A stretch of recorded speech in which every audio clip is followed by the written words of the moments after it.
Welcome to the Slop Farm. Enjoy the video. In this video, I will explain how to apply for a V62 online.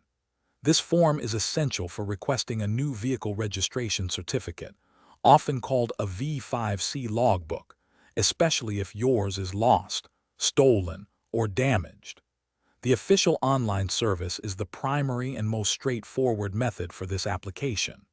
Before you begin, gather your vehicle's registration number and any other pertinent information to ensure a smooth process. Having everything prepared will save you time and effort. To successfully complete your online V62 application, you'll need several key pieces of information at hand.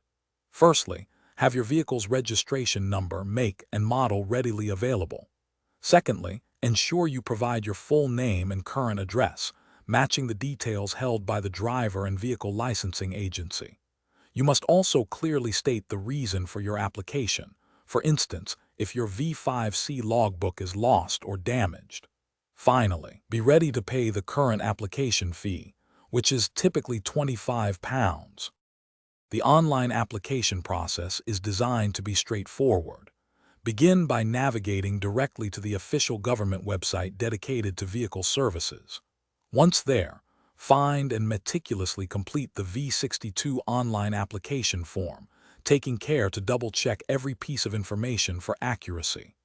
After filling out the form, you will be directed to a secure payment portal where you can submit the required £25 fee.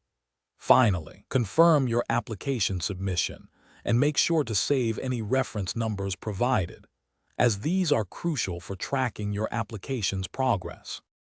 Once your online V62 application is successfully submitted, you will typically receive an email confirmation. This confirms that your request has been received and is being processed. You should then expect your new V5C logbook to arrive at your registered address within a time frame of 4 to 6 weeks from the date of your application. If after 6 weeks, your logbook has not yet arrived, it is advisable to contact the driver and vehicle licensing agency directly for an update. Always keep a record of your application details and any correspondence for future reference. Thanks for watching. Consider subscribing if we helped you today.